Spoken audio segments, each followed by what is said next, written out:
आप देख रहे हैं मिड कैप मंत्रा। शुरुआत करते हैं इस वक्त की हेडलाइंस के साथ। जून सीरीज के पहले दिन बाजार में सुस्ती, निफ्टी 23,900 के पास बरकरार। निफ्टी बैंक में भी फ्लैट कारोबार 55,000 के ऊपर, लेकिन मिड कैप स्मॉल कैप कर रहे हैं out perform. Mid cap index record ऊंचाई पर पहुंचा। आज के big stock spotlight, chart GPT पड़े सटीक। हिताची एनर्जी करीब 2% चढ़कर ऑल टाइम हाइस पर पहुंचा। नॉन रिटेल के लिए ओएफएस खुलने से 4% फिसला कोल इंडिया। वहीं स्पॉटलाइट नाल्को करीब 5% भागा। उधर मजबूत चार्ट के दम पर Tata Tech, Exide, Oracle financial में भी खरीदारी। वहीं कमजोर चार्ट से फिसला आरवीएनएल। मेटल शेयरों में सबसे ज्यादा चमक, इंडेक्स करीब 2.5% मजबूत, करीब 4% उछाल के साथ निफ्टी का टॉप गिनर बना हिंडाल्को। साथ ही रियल्टी, कंज्यूमर ड्यूरेबल्स में बाइंग। एनर्जी से जुड़े स्टॉक्स में तेजी, सीजी पावर वायदा का टॉप गिनर बना। सीमेंस एनर्जी में भी 8% की तेजी। अदानी शेयरों में फराटा रफ्तार जारी। अदानी गैस में करीब 8% का उछाल। Adani ports, Adani power life highs पर। अदानी ग्रीन एनर्जी सोल्यूशंस में भी जोरदार बाइंग।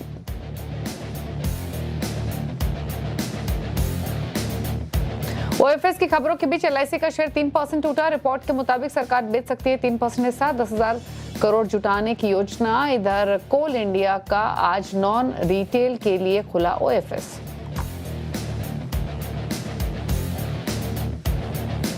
सीएनबीसी आवाज भारत इकोनॉमिक संवाद का बेहद सफल रहा आयोजन। सरकार के बड़े मंत्रियों, पॉलिसी मेकर्स के साथ कॉर्पोरेट इंडिया और मार्केट के दिग्गज हुए शामिल। वेदांता ग्रुप के चेयरमैन अनिल अग्रवाल ने दिया आत्मनिर्भर भारत का मंत्र, कहा भारत बन सकता है एनर्जी सरप्लस देश। उनसे बातचीत का हिस्सा बुलेटिन में आगे। सर, पूरी तरह से वैध, प्रक्रिया में कोई खामी नहीं। सुप्रीम कोर्ट का बड़ा फैसला, कहा चुनाव आयोग को वोटर लिस्ट से नाम हटाने जोड़ने का पूरा अधिकार।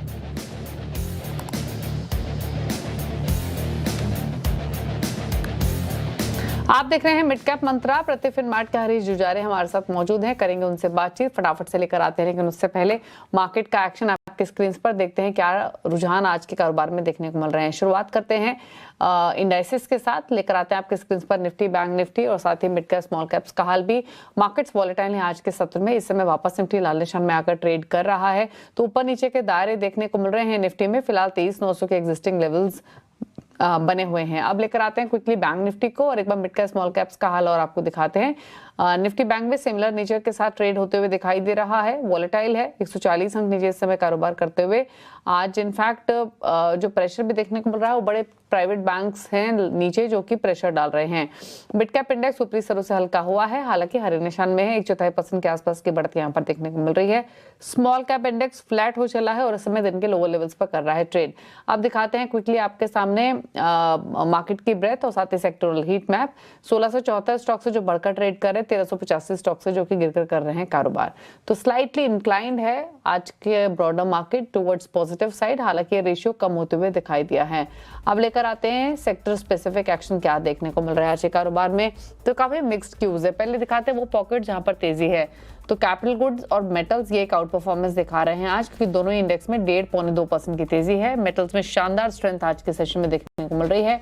ऑटोज 1% ऊपर है, पीएसयू बैंक बास्केट आधा % ऊपर है। हल्की बढ़त फार्मा रियल्टी में देखने को मिल रही है। बाकी सभी सेक्टर्स लाल निशान में है, जिसमें कोई बहुत ज्यादा गिरावट तो नहीं है, बट नेगेटिव बात के साथ ट्रेडिंग हो रही है, जिसमें defence, FMCG, IT, oil and gas, financials शामिल है। इस मूड माहौल के बीच में ट्रेडिंग स्ट्रैटेजीज क्या हो सकती है, इस पर बातचीत करते हैं। हरीश नमस्कार, बताइए पहले तो निफ्टी बैंक निफ्टी पर क्या राय रहेगी। वेरी गुड आफ्टरनून दीपाली जी। बिल्कुल, अगर देखा जाए तो मार्केट एक साइडवेज रेंज में ट्रेड कर रहा है सुबह से लेके अभी तक का। तो निफ्टी में देखा जाए तो 23,850 के पास इमीडिएट स्ट्रॉन्ग सपोर्ट से, तो मुझे लग रहा है कि जब तक इसके ऊपर है यही आसपास कंसोलिडेशन करते हुए नजर आ सकता है। कल बिल्कुल कल छुट्टी का दिन है, उसके चलते मुझे लग रहा है कि ज्यादा एक बड़ा सा अपमूव देखने ना मिले, लेकिन एक दायरे में ट्रेड करते हुए नजर आ सकता है मोस्टली निफ्टी। अब अगर सेटअप मुझे लग रहा है कि ओवरऑल कंस्ट्रक्टिव या अभी भी पॉजिटिव है। टिप्स जब तक 23,850 का अगर होल्ड करता है इंट्राडे, तो रिवर्स होने के ज्यादा चांसेस नजर आ रहे हैं निफ्टी में। पर जिस बैंक निफ्टी की बात करते हैं, तो बैंक निफ्टी में भी देखा है तो एक साइडवेज रुझान और थोड़ा वीकनेस देखने मिल रहा है। ऊपरी लेवल से सेलिंग प्रेशर देखने मिल रहा है, स्पेशली बैंक निफ्टी में। स्ट्रॉन्ग सपोर्ट जो देखने मिल रहा है बैंक निफ्टी के लिए 54,850 के आसपास है, आज का लो आप मान के चल सकते हैं। अगर इसके नीचे अगर टूटता है तो मुझे लग रहा है कि एक गैप जो फॉर्मेशन था, तो एक गैप फॉर्मेशन तो रिटेस्ट कर सकता है, जो बैंक निफ्टी में एक बिग वाली देखने मिल सकती है। जो यहाँ पे 54,500 तक का डाउन मूव देखने मिल सकता है आने वाले टाइम में। तो ओवरऑल सेटअप कहीं ना कहीं दोनों में कंस्ट्रक्टिव है। अवेवर शॉर्ट टर्म में थोड़ा बहुत प्रॉफिट बुकिंग ऊपरी लेवल से देखने मिल रहा है। मुझे लग रहा है कि बॉर्डर मार्केट में अच्छा स्ट्रेंथ दिखाई दे रहा है, स्पेशली मिड कैप स्टॉक्स में देखा है तो जैसे आपने बताया बिल्कुल कैपिटल गुड्स और मेटल में अच्छी तेजी देखने मिल रही है आज के ट्रेडिंग सेशन में। स्टॉक स्पेसिफिक अप्रोच आपकी क्या रहेगी? दो स्टॉक्स है मेरे रडार पे आज के लिए। पहला स्टॉक रहेगा बिल्कुल कैपिटल गुड्स के से रहेगा थर्मैक्स। अगर थर्मैक्स में चार्ट स्ट्रक्चर देखते हैं तो एक साइडवेज कंसोलिडेशन से प्रॉफिट मुझे लग रहा है कि एक ट्रेंड लाइन के ऑलमोस्ट ब्रेकआउट के आसपास चार्ट सेटअप। तो करंट लेवल्स पे खरीदा जा सकता है थर्मैक्स और टारगेट्स बनेंगे 4,850 और 5,000 के लिए शॉर्ट टू मीडियम टर्म के लिए। स्टॉप लॉस मेंटेन करना चाहिए 4,380। दूसरा स्टॉक रहेगा नेटवर्क टेक्नोलॉजीज। अगर नेटवर्क टेक्नोलॉजीज की चार्ट स्ट्रक्चर देखते हैं तो लगातार एक साइडवेज कंसोलिडेशन से हमें देखने मिल रहा है। आज मोमेंटम फिर से लौटती हुई नजर आ रही है और वॉल्यूम के साथ अच्छा खासा अपमूव देखने मिल रहा है। तो नेटवर्क टेक्नोलॉजी पे खरीदने के राय रहेगी मेरा। तो करंट लेवल से थोड़ा डिप्स में बाइंग किया जा सकता है, 4,000 के आसपास तक का एक खरीदारी किया जा सकता है और टारगेट्स बनेंगे 4,200 4,250 का। स्टॉक बताया आपने हरीश, दूसरा नेटवेब की बात कर रहे हैं आप? राइट, ओके, ठीक है। तो आपको ये ट्रेडिंग स्ट्रैटेजीज बताई गई हैं जिसमें नेटवेब टेक्नोलॉजीज 3976 पर फिलहाल ट्रेड करते हुए दिखाई दे रहा है। लेकिन चलिए आगे बढ़ेंगे, मिड कैप्स का हाल आपके स्क्रीन पर लेकर आते हैं। मेटल्स क्योंकि आउट परफॉर्मेंस दिखा रहे हैं तो मेटल्स के साथ शुरुआत कर लेते हैं जहां पर तेजी है। मेटल्स में जिन स्टॉक्स में एक अच्छा स्ट्रॉन्ग मोमेंटम देखने को मिल रहा है उसमें आप कोई भी स्टॉक उठा के देखिए लार्ज कैप पे मिड कैप पॉकेट से सभी स्ट्रेंथ दिखा रहे हैं। हिंडाल्को हालांकि 4.25% ऊपर है, 2.5% ऊपर है वेदांता। एनएमडीसी में 1% की मजबूती है और वेल्सपन कॉर्प इस समय कारोबार कर रहा है 3.5% ऊपर। साथ ही नजर डालते हैं पावर गेनर्स पर। जेएसडब्ल्यू एनर्जी 4% ऊपर, 2.5% ऊपर एनएचपीसी, ताची एनर्जी 3.25% ऊपर है। रियल्टी में सिलेक्ट बाइंग है Ajmera realty, Godrej properties, Lodha developers हरे निशान में ट्रेड कर रहे हैं। 1.5-2% तक की तेजी यहाँ देखने को मिल रही है। कुछ और स्टॉक्स मिड कैप्स में जो गेनिंग साइड में है उसमें Adani total gas, Exide, Swiggy, NALCO शामिल है। यहाँ पर 8-8.5% तक की तेजी अदानी टोटल गैस दिखा रहा है। तेजी देखने को मिल रही है एक्साइड में भी जो कि 7.5-8% ऊपर है। मिड कैप्स के वो शेयर्स जो कि गिर कर रहे हैं ट्रेड, उसमें टाटा कॉम 2.5% नीचे, M6 3% नीचे, 2.5% नीचे आरबीएनएल, आईआरसीटीसी में भी 2.5% की गिरावट देखने को मिल रही है आज के कारोबार में। तो ये है फिलहाल मिड कैप्स का हाल आपकी स्क्रीन पर। लेकिन अब नुपुर से समझते हैं कि यूबीएस के पोर्टफोलियो में क्या बदलाव हुआ है, कौन से स्टॉक्स है जो शामिल हुए हैं और कौन से स्टॉक्स हुए हैं बाहर। बताइए नुपुर। बिल्कुल, यूबीएस की इंटरेस्टिंग रिपोर्ट आई है इंडिया स्ट्रैटेजी, जहाँ पे उन्होंने जो पोर्टफोलियो में बदलाव किए वो आपके सामने रख देते एक बार। सबसे बड़ा थीम यहाँ पे उभर के आया है वो है कैपिटल गुड्स का, क्योंकि एबीबी इंडिया को पोर्टफोलियो में जगह मिल गई है। हाल ही में इस पर कवरेज की शुरुआत भी हुई थी और उसके बाद अब ये पोर्टफोलियो का हिस्सा होते हुए दिखा है। 3% अलोकेशन के साथ एबीबी इंडिया को पोर्टफोलियो में शामिल कर लिया गया है। यूबीएस का मानना है कि एबीबी इंडिया सीधे उन स्ट्रक्चरल थीम से जुड़ा है जो आने वाले समय में यानी कि 5 से 10 साल में एक ग्रोथ स्ट्रक्चरल स्टोरी यहाँ पे प्ले आउट हो सकती है, जिसकी जैसे कि electrification, industrial motion, AI led data centre demand जो है वो बढ़ती हुई नजर आएगी आने वाले कुछ समय में। उसका सीधा बेनिफिट एबीबी इंडिया को मिलता है, जिसकी वजह से आज इस पर पॉजिटिव रुझान बनते हुए दिखा है यूबीएस की तरफ से।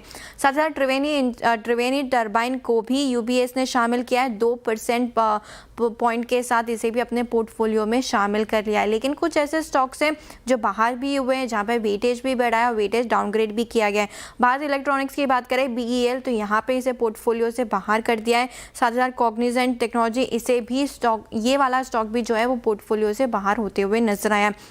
लेकिन दूसरी तरफ टाइटन पर पॉजिटिव व्यू अब यूबीएस की तरफ से आते हुए नजर आया। क्वार्टर 4 के नतीजे भी काफ़ी बेटर थे और यहाँ पे अब अलोकेशन जो है वो बढ़ा दिया, करीबन 1.5% पॉइंट से देखें तो अलोकेशन यहाँ पे बढ़ते हुए दिखा। एनटीपीसी की भी बात करें तो यहाँ पर भी 2% पॉइंट के साथ अलोकेशन बढ़ते हुए नजर आया। लेकिन दूसरी तरफ वेटेज घटाया रिलायंस इंडस्ट्रीज पर, जहाँ पे 1.5% का जो है वेटेज कम होते हुए दिखा है। और थर्मैक्स, ये स्टॉक भी अपने रडार पर रखें, यहाँ पर भी जो लोकेशन है वो 2% पॉइंट से जो है वो कम करती हुई यूबीएस नजर आई है। यूबीएस की बड़ी थीम फिलहाल तो कैपिटल गुड्स ही नजर आ रही है। पावर थीम से रिलेटेड स्टॉक्स अब उसके पोर्टफोलियो के पार्ट बनते हुए दिखे। एबीबी इंडिया और त्रिवेणी टर्बाइन दोनों स्टॉक्स को अब जगह मिल चुकी है यूबीएस के पोर्टफोलियो में। ठीक है, तो ये रहे वो स्टॉक्स जहां पर एक्सक्लूजन इंक्लूजन हुआ है जो कि नुपुर ने यहाँ पर बताया। थैंक यू नुपुर डिटेल्स बताने के लिए। इनफैक्ट बात भी कर लेते हैं एबीबी पर और एबीबी थर्मैक्स दोनों पर ये कमेंट ले लेते हैं। एक बार देखिए हरीश, इन दोनों शेयर्स को बताइए क्या राय रहेगी आपकी। बिल्कुल दीपाली जी, अगर जैसे हमने रिसेंट अभी जैसे जो रिकमेंडेशन था वो थर्मैक्स में ही था। अगर थर्मैक्स में देखा जाए तो ये क्लियरली एक ट्रायंगल पैटर्न का सेटअप बन रहा है। अब मुझे लग रहा है कि यहाँ पे एक अच्छी मौका बन सकता है यहाँ पे तेजी देखने का। तो जिस तरीके से सेटअप बन रहा है, कंसोलिडेशन आज के ट्रेडिंग में वॉल्यूम के साथ ब्रेकआउट दे रहा है स्टॉक प्राइस, तो आने वाले दिनों में मुझे लग रहा है कि एक अच्छा अपमूव देखने मिल सकता है, जहाँ पे 4,800 का 800 के ऊपर के लेवल भी देखने मिल सकती है। सेटअप पॉजिटिव है, फ्रेश बाइंग भी किया जा सकता है, किसी के पास लॉन्ग है तो बिल्कुल बने रहना चाहिए। स्ट्रॉन्ग सपोर्ट के आसपास ट्रेड कर रहा है थर्मैक्स। अगर दूसरा चीज एबीबी की बात करते हैं, बिल्कुल यहाँ पे एक शार्प अप मूव देखने मिला आज के ट्रेडिंग सेशन में। मुझे लग रहा है कि पोजिशनल बेसिस में देखा जाए तो एबीबी भी स्ट्रॉन्ग सपोर्ट्स के पास से रिकवरी होते हुए नजर आ रहा है। 6,200 के पास से मुझे लग रहा है कि स्ट्रॉन्ग सपोर्ट्स थे, वहां से रिकवरी हो रहा है। तो अभी भी सेटअप इसमें भी पॉजिटिव है। तो किसी के पास लॉन्ग है तो बिल्कुल बने रह सकते हैं। ऊपर की ओर 7,500 और 7,600 का लेवल्स देखने मिल सकते हैं आने वाले दिनों में। अच्छा, मेटल्स पर आपकी क्या राय है? कोई ट्रेड पिक करेंगे क्या, कंसीडरिंग सभी स्टॉक्स में एक अच्छी स्ट्रेंथ देखने को मिल रही है? अगर बिल्कुल यहाँ पे मेटल्स में देखा जाए तो मुझे लग रहा है कि एक जीएमडीसी एक जो है स्टॉक है, मुझे लग रहा है कि वहाँ पे एक अच्छा मोमेंटम देखने मिल सकता है। लास्ट कुछ दिनों से कंसोलिडेशन हो रहा है स्टॉक प्राइस, और मुझे लग रहा है कि कल के ट्रेडिंग में एक अपमूव बिल्कुल देखने मिला था। आज के ट्रेडिंग में एक साइडवेज रेंज में ट्रेड करते हुए नजर आ रहा है। अगर लॉन्ग टर्म सेटअप बहुत कंस्ट्रक्टिव है, अभी भी स्टॉक प्राइस मुझे लग रहा है कि आने वाले दिनों में fresh all time high record high छू सकता है, जो कि 760 780 के लेवल्स के आसपास तक का अपमूव देखने मिल सकता है। तो किसी के पास लॉन्ग है तो इसमें भी बने रह सकते हैं। फ्रेश बाइंग के लिए भी यहाँ पे रेकमेंड करूंगा। तो स्टॉप लॉस मेंटेन करना चाहिए 645 का, और ऊपर के ओर टारगेट्स बनेंगे 740 750 के लिए। ओके, तो ये रह रही है आपके लिए बेस मेटल्स पर। ये स्ट्रैटेजी आपको सिलेक्टिवली बताई गई है आज के सेशन के लिए। क्विकली एक स्टॉक पर और राय ले लेते हैं। एक एक्साइड का स्टॉक आपकी स्क्रीन पर लेकर आते हैं, जहां पर बाइंग देखने को मिल रही है। ऑलमोस्ट डेज हाई पर ये कर रहा है ट्रेड।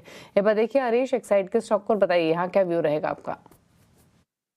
बिल्कुल दीपाली जी, कल और आज के ट्रेडिंग सेशन में दो ट्रेडिंग सेशन में एक अच्छा अपमूव देखने मिल रहा है। एक साइड में देखा है तो स्टॉक आज के ट्रेडिंग सेशन में 200 मूविंग एवरेज फाइनली क्रॉस कर चुका है, क्योंकि बहुत दिनों से हमने देख रहा था कि वहीं से आसपास से स्टॉक में प्रॉफिट बुकिंग देखने मिल रहा था। तो मुझे लग रहा है कि जैसे 200 मूविंग एवरेज आज क्रॉस कर चुका है, वहां से मोमेंटम और बढ़ते हुए नजर आ रहा है। तो 360 का एक इमीडिएट सपोर्ट से मुझे लग रहा है कि जब तक इसके ऊपर एक पॉजिटिव सेटअप बना रहेगा, और शॉर्ट टर्म के नजर से देखा है तो स्टॉक में और मोमेंटम बढ़ते हुए नजर आ सकता है। हावेवर जिस तरीके से 2 दिन से रैली देखने मिल चुका है, तो हो सकता है कि थोड़ा बहुत प्रॉफिट बुकिंग देखने मिल सकता है आने वाले दिनों में। तो डिप में बाइक खरीदार की राय रहेगी ऑलमोस्ट 380 375 के रेंज में अगर मिलता है तो मुझे लग रहा है कि बेहतर लेवल्स रहेंगे खरीदने के लिए। शॉर्ट टर्म के नजर से देखा है तो 420 425 के आसपास एक रेजिस्टेंस है, वहां तक का आपको देखने मिल सकता है एक्साइड इंडस्ट्रीज में। ओके, तो ये रहा सजेशन आपके लिए। एक्साइड पर 393 पर फिलहाल ट्रेड करते हुए दिखाई दे रहा है।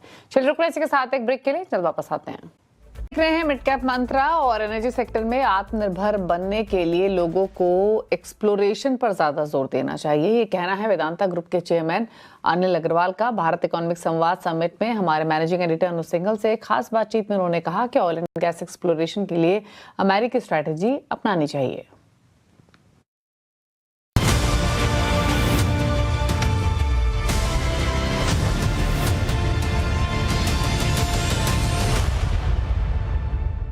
हम मेक इन इंडिया की बात कर रहे हैं, विकसित भारत की बात कर रहे हैं, देश की एनर्जी सिक्योरिटी की बात कर रहे हैं, तो उसमें आपके हिसाब से अब तक कितनी प्रोग्रेस हुई है? 1 to 10 में आप कितने उसको स्केल पे रखेंगे और आगे क्या करने की जरूरत है?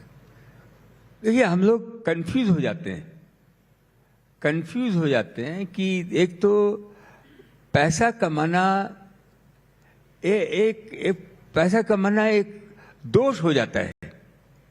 ये एक हमारे ये हर चीज कहीं न कहीं पैसे से जुड़ी हुई है। ये पैसे से जुड़ी हुई, अगर हम देखें तो हिंदुस्तान में एक ऐसी कोई भी चीज नहीं है जो हमारे पास नहीं है, चाहे वो जमीन के नीचे हो चाहे जमीन के ऊपर हो।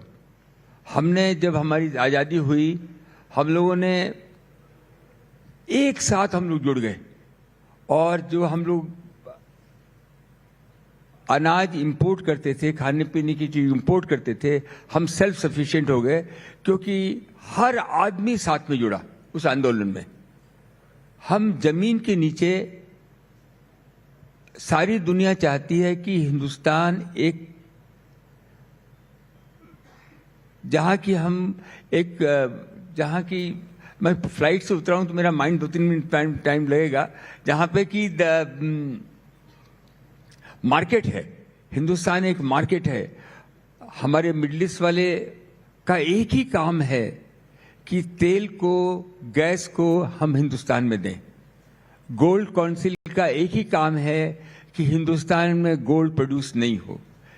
गोल्ड जितने भी मिनरल्स वाले हैं, चाहे वो ऑस्ट्रेलिया में है, अमेरिका में है, कहीं भी हैं, उनको हिंदुस्तान 150 करोड़ आबादी वाले लोग जो आगे बढ़ रहे हैं, उनको लगता है कि हम मार्केट इसको बनाएं।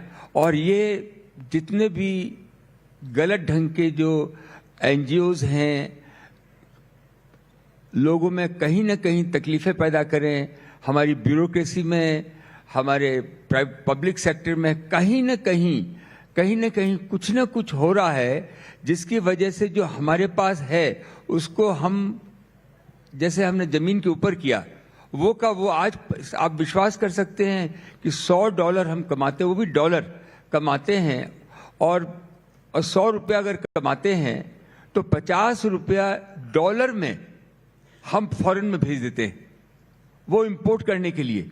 और उस दुनिया में वहां पे लोगों को रोजगार मिल रहा है क्योंकि वो उसका प्रोडक्शन कर रहे हैं, और हम हिंदुस्तान से वंचित हो जाते हैं। हम अपने आप में ही अपने दुश्मन हो जाते हैं।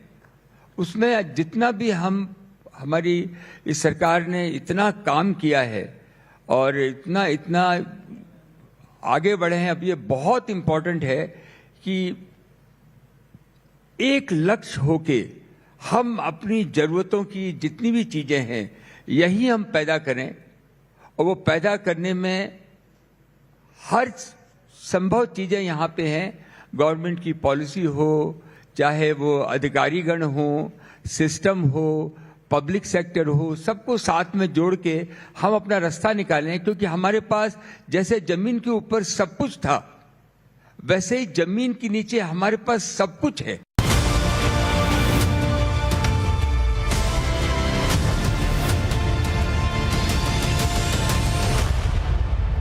और इसी के साथ रुकेंगे ब्रेक के लिए, जल्द वापस आते हैं। सिक्योरिटीज के अमोल अठावले में रेसट शेयर खान के मुथु सिल्वराज के बीच मुकाबला चल रहा है। दिखाते हैं क्विकली रिटर्न की स्थिति। लीड कर रहे हैं मुथु लगभग 10% रिटर्न्स के साथ। दूसरे नंबर पर अमोल का पोर्टफोलियो 2% के रिटर्न्स दे रहा है। इसी के साथ वक्त हो गया एक ब्रेक का। ब्रेक उस पर अब देखिए न्यूयॉर्क कंपनी, जहां आज हम बातचीत करेंगे नारायण हृदयालय के ग्रुप CFO संध्या जे से। नमस्कार।